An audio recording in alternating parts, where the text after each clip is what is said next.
So a thing happened over the weekend called the Olivier Awards. On Sunday night, on the 15th of April, this year's Olivier Awards was held at the Royal Opera House in London. Now, for anyone who doesn't know what Olivier Awards are, it's basically similar to the Tony Awards in America for like Broadway shows. It's when people in theatre get recognised for their amazing, outstanding performances in different shows and stuff. For me, it's always one of the highlights of the year because obviously as a big theatre fan, I always enjoy kind of seeing all my favourite shows come together, all my favourite performers and stuff, all together in one place just to celebrate theatre. I think it's really great. And one thing that I have to say about this year's Olivier Awards is that it was 100% better than last year's. First of all, it was great because we could actually watch it on TV. I mean, not properly on TV, but it was like on the red button on Sky, and you could watch it online, like the live stream and stuff. So that was good because you could like watch the whole thing. And also, I thought the whole ceremony was done really, really well. I'm going to take you through a quick list of some of the winners and some of the nominees in some of the categories, not all of them. But before I do that, I just want to say that just as a whole, it was amazing, and I really enjoyed watching it. The show started with a big performance from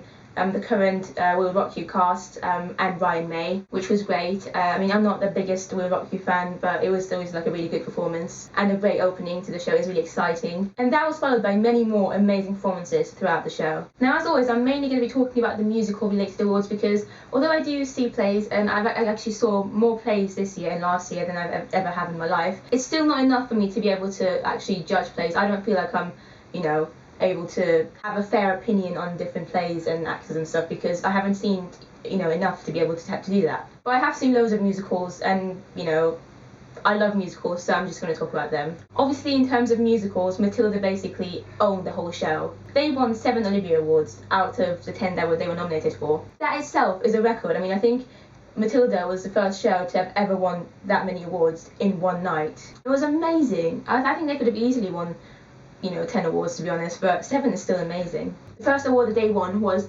the award for Best Set Design. The nominees for that award were One Man, Two Governors, Ghost, Lady Killers and Matilda. I think Matilda completely deserved it because, as I mentioned it in my video as well, my review for Matilda, the set design for Matilda is just beautiful and so visually stunning that they genuinely deserved that award. Then there was Best Lighting Design, which Matilda actually didn't win. They were nominated for it, but they didn't win it. Frankenstein won that award instead. Frankenstein was a show that I really wanted to see, but I never got the chance to see it for some reason. I'm a big fan of the book Frankenstein. I read it when I was about 16 and I absolutely loved it. So I would have loved to have seen the show, the play, but yeah, I'm glad that they won. I mean, that doesn't mean that the lighting design in Matilda isn't good. It's just for some reason, let's just give other people a chance as well. Another award that Matilda didn't win, even though they were actually nominated for it, was Best Costume Design. The nominees in this category were Crazy for You, Matilda, Shrek and South Pacific. I've seen all 4 of these shows and I think the costume design in all 4 of them is very, very good. Shrek's is obviously more kind of cartoony, pantomime, colourful. South Pacific's, I remember, was really good because it really kind of made me feel like I was watching like an actual movie in a sense. Crazy for You had some beautiful costumes and Matilda's costumes are obviously really good as well. The award went to Crazy for You and I think they truly deserved it. I mean, Matilda does have some great costumes, but in all fairness, the costumes in Matilda aren't anything too extraordinary. So I'm glad that Crazy for You won that. So that's 2 awards that Matilda didn't win so far. But don't worry because Best Sound Design went to Matilda again. Lady Killers, Ghost, Frankenstein and Matilda were nominated in this category, and Matilda won. Yay! Then we had the Best Actor in a Musical. The nominees in this category were Bertie Carvel for Matilda, Nigel Lindsay for Shrek, Paulo Sott for South Pacific, and Reese Shearsmith for his performance in Betty Blue Eyes. I mean, just reading the nominees now, it was always obvious and clear who was going to win. Bertie Carvel obviously won this, and he absolutely thoroughly deserved it. Again, I've seen all the other performers in this category and they're all good, but Bertie's on a completely different level. I know I said in my Matilda video that when I went to see Matilda, Bertie wasn't on, but I loved it so much that I actually went back for a second time, and the second time I went, Bertie was on as Miss Trunchbull, and he was outstanding. He is so amazing, so funny, and just, he's brilliant. So that's Matilda's 3rd award, I believe, so far. Then we had the Best Actress in a Musical. The nominees in this category were the Matildas. All the four girls that played Matilda were all nominated together. Kate Fleetwood for London Road, which is a show that I haven't seen. Sarah Lancashire for her performance in Betty Blue Eyes. And Scarlett Strallen for Singing in the Rain. Now this one is a tricky one. It always is when you've got young people nominated, because it's like, how can you judge someone who's, you can't really judge it fairly, because obviously someone who's around 10 or 11 years old hasn't had enough experience, so you can't necessarily judge them just on acting alone. You have to take their age into consideration and try and judge them on, based on how old they are and how much, how talented they are in their circumstances and in their situation. I wanted the Matildas to win. It was no secret at all. I really wanted the Matildas to win. I thought they really deserved it, and it's just really cute for them to win. And they did win. And it was one of the sweetest moments throughout the whole show. It was so cute when the names was announced. They got so excited, and their speeches were so cute. All four of them gave a little speech, and it was just beautiful. I was so happy for them. But like I said, the fact that they won doesn't necessarily mean that they're the best actresses in that category. I mean, I've seen Scarlett Roy, and I think Scarlett in Singing in the Rain is absolutely amazing as an actress. But the four Matildas are absolutely amazing too. They've got such promising talent at such a young age, and they're going to be amazing. And it was so nice to see them win. And thanks to Eleanor Worthington Cox, one of the Matildas, they've actually beaten a record now. Eleanor's now the youngest person to have ever won an Olivier Award, which is amazing. I mean, this award was actually held by the Billy Elliot Boys before, who won this award back in 2008, I believe. Liam Moore was 13 at the time, I think. And so at the time, he was the youngest person to have ever won an award. But now the Matildas have that award, which is amazing. It's like, you're 10 and you've got an Olivier Award. Wow. Anyway, the next award I want to talk about is the Best Performance in a Supporting Role in a Musical Award. This one was the hardest one, I think, for me anyway. And I'll tell you why in a second. I'm going to read the nominees first. I think you might agree with me. The nominees in this category were Nigel Harman for his performance in Shrek, Catherine Kingsley for Singing in the Rain, Paul Kaye for his performance in Matilda, Sharon D. Clarke for Ghost, and Sophie Louise Dan for Lend Me a Tenor. First of all, I have to say I was very, very pleased that Sophie Louise Dan was nominated in the first place, because Lend Me a Tenor was a musical that closed about 6 months ago, and it didn't do too well in London. It was only on for about a few months. And again, it was one of those musicals which I thought deserved to be on for a longer time, and I felt quite sad that it had to close early. So I was kind of happy that they got a bit of recognition thanks to Sophie Louise. She was amazing in Lend Me a Tenor, so I think she was a completely deserving nominee in this category. Sharon D. Clarke, again, was phenomenal when I saw her in Ghost last year. Absolutely hilarious. She actually performed at the Oliviers this year as well, and her performance was great. So again, I thought she was a very deserving nominee. Then we had Paul Kaye in Matilda. I said in my review as well, I absolutely loved Paul Kaye's performance in Matilda. He was probably my favourite adult cast member. Sadly, he's actually left the show now, which is really sad, but yeah, he's brilliant, and I was so pleased that he got nominated, and I actually kind of wanted him to win. He was one of my favourites in this category. Then we had Catherine Kingsley, who she was the one that I was rooting for. I saw her in Singing in the Rain last week, and her performance was excellent. I absolutely loved her. She made me smile and laugh, and she was just outstanding. And then the next nominee is Nigel Harman, who played the role of Lord Farquaad in Shrek. Again, Nigel's absolutely amazing as well. I've seen him a few times in the role. He's brilliant, very funny. Everyone who went to see Shrek loved him. I think one of the reasons that Shrek has survived actually is him, because when Shrek opened first last year, a lot of people seem to, give it negative comments because they weren't really happy about the leads. He was the only lead that everyone was happy about. At first, most critiques were like, oh, Amanda Holland's not good as Fiona, Nigel Lindsay's awful as Shrek, and Richard Blackwood just shouldn't be Donkey, blah blah blah. Which I thought was insane anyway. I went to see it and I thought they were all quite good. But that brings the question, did Nigel Harman shine because his other cast members weren't quite as good as him? I mean, would he have got this nomination if he had been in a show with lots of other actors who were on the same level as him? That is quite an interesting question, I think, because I think one of the main reasons that he stood out was because the people around him were quite weak, and so obviously everyone was like, oh my god, Nigel's amazing. So I don't know, I'm not sure, but that doesn't take away the fact that he is still a great performer, and he was great in Shrek. And I'm glad that he won, he deserved it, but I wanted Catherine to win. She didn't. It's fine. None of the performers I want to win ever win in these awards, to be honest, so I'm quite used to it. Then we've got the Best Musical Revival. The nominees in this category were Crazy for You, Singing in the Rain, South Pacific, and The Wizard of Oz. All four of these shows did a little performance before the winner was announced. The Wizard of Oz had Sophie Evans do Over the Rainbow, I think, sing Over the Rainbow, which was good. I haven't seen her as Dorothy yet. I don't think I'm too bothered to go, to be honest. Wizard of Oz just isn't one of my favourite shows. South Pacific did a really nice performance, which reminded me of when I went to see it last year in summer, and it really made me want to go back to summer, to be honest. It really made me miss summer of 2011. But that's beside the point. Singing in the Rain did a performance, Good Morning, which was great. Scarlett Rollin, Adam Cooper. and it was just fantastic. And Crazy for You did a performance as well. Crazy for You actually ended up winning this award, which is fine. I mean, it was a great show and I loved it. So I'm happy for them. I would have been happy with Singing in the Rain as well, or South Pacific. The next award is the Best Director award. The nominees in this award were Matilda the Musical, One Man Two Governors, London Road, and Lady Killers. Matilda won this award again. Yay for Matilda. Then we had Best Theatre Choreographer, which was Matilda again.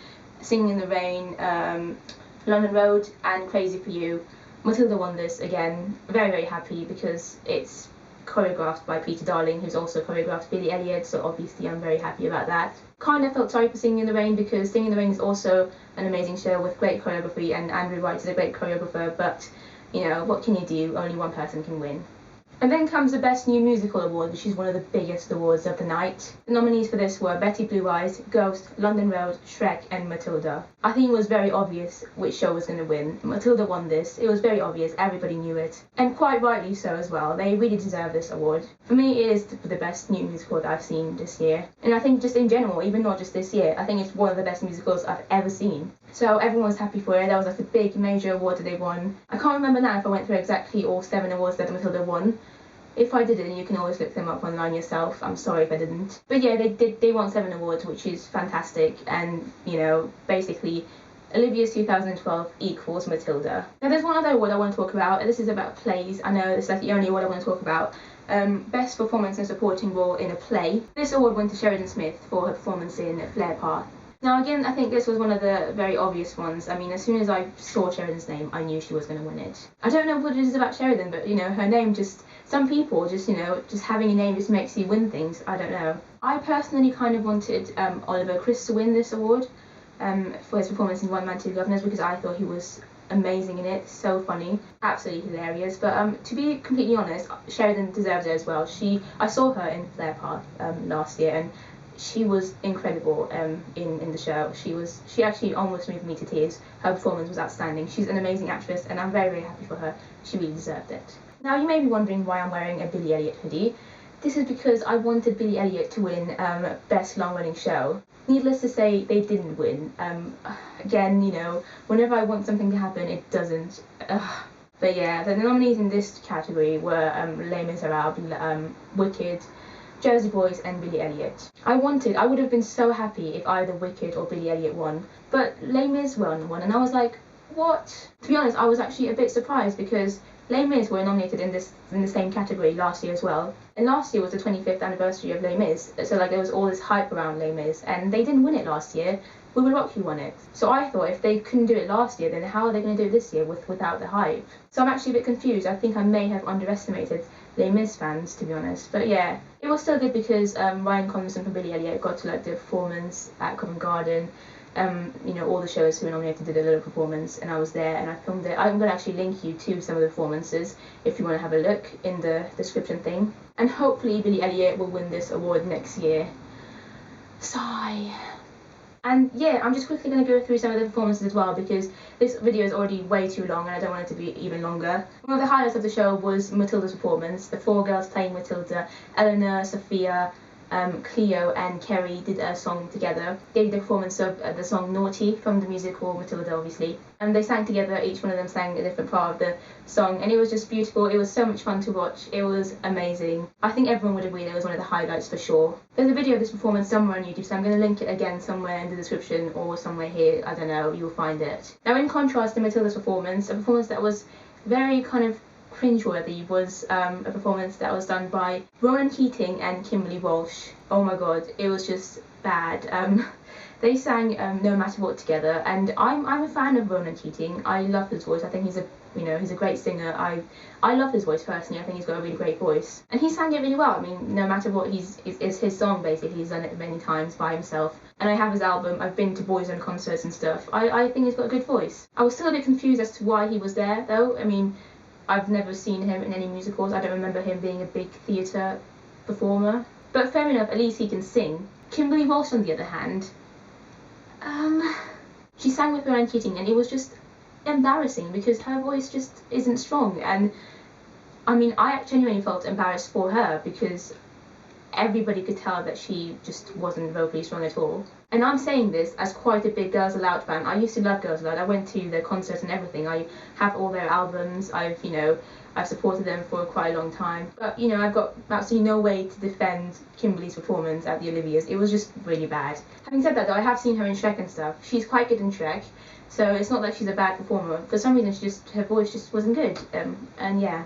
Going back to amazing performances again, Elaine Page did an amazing performance of Don't Cry For Me Argentina towards the end of the show. It was absolutely beautiful. I absolutely love her voice. She's a legend. She's a musical theatre legend, and I really, really loved her singing that song. It was beautiful. Now this year, Tim Rice was given an award for his outstanding achievement in theatre and all the stuff that he's done for musical theatre over the years. Tim Rice is a musical theatre genius. Before he was given his award, they were showing kind of clips and stuff of some of the shows that he's done and worked with, and it just showed how influential he's been in musical theatre and how many shows he's done and how amazing he is really. He's just brilliant. Because Tim Rice won this award, the show was ended with a magical performance. This is like the only way I could describe it. A very magical performance of The Lion King the musical. The Lion King is one of my absolute favourite shows. It was the first show that I ever saw in the West End when I was like 8 or 9. And I just think it's absolutely beautiful. The songs are obviously amazing, but the sets, the designs, everything about it is so gorgeous, and it was just so stunning to see it, see them perform Circle of Life at the Oliviers on TV. It was just so lovely, so nice, and it was an amazing way to end the awards. And that concludes my thoughts on the Olivier Awards 2012. Overall, like I said, I thought it was much better than last year's awards. It just looked a lot more professional. The performances were a lot stronger. Live streaming was better. I mean, last year there were quite a few problems. There were quite a few problems this year as well, but not as much. I do hope that one year eventually the awards will be shown nationally on TV, like on BBC instead of on the red button. That would be amazing. I think they deserve to be seen by loads of people, to get more people interested in theatre. That's always a good thing. And yeah, that's all I'm going to say. It's interesting because before I actually made this video, I watched my video of the Olivier Awards from last year, and I look and sound so annoyed in that video. I must have been like, I don't know what it was. Last year I was just really annoyed about the awards in general. It was just really weird to watch it back. This year again, there were quite a few awards that I was a bit annoyed about. I kind of wanted someone else to win, but I think generally, everyone that won an award completely deserved it. So I'm happy for everyone. Apart from obviously Billy Elliot, but what can you do? I sincerely apologise for this video being so long. It can take me so long to edit it. Oh my god. If you watched the whole thing, thank you very much. I just had a lot to say. It's really funny because I was actually tweeting live with the awards as I was watching the awards. I was tweeting as well, like anyone else who's obsessed with Twitter would do. And I think on that day, on Sunday the 15th, I tweeted more than I would ever, like, the number of tweets that I sent on that day would equal the number of tweets that I would send in a whole month, or even 3 months or 4 months, because I just tweeted every few minutes really. So yeah, I was a bit worried that I might kind of lose a few followers and stuff, but luckily I didn't. For some reason people didn't mind. But yeah. If you want to follow me on Twitter, my Twitter name is SamForGod, SAM4GOD. My link's going to be in the description as well. You can always follow me and talk to me. I always, like talking to other theatre fans or other people in general. Making friends is good. So yeah, and don't worry, I don't usually tweet that much. I usually tweet like maybe 3 or 4 times a day. Sunday was just an exception. So yeah, I hope you enjoyed this video, and I would be very, very interested to hear your thoughts on the Olivier Awards if you want to leave comments. And yeah, bye!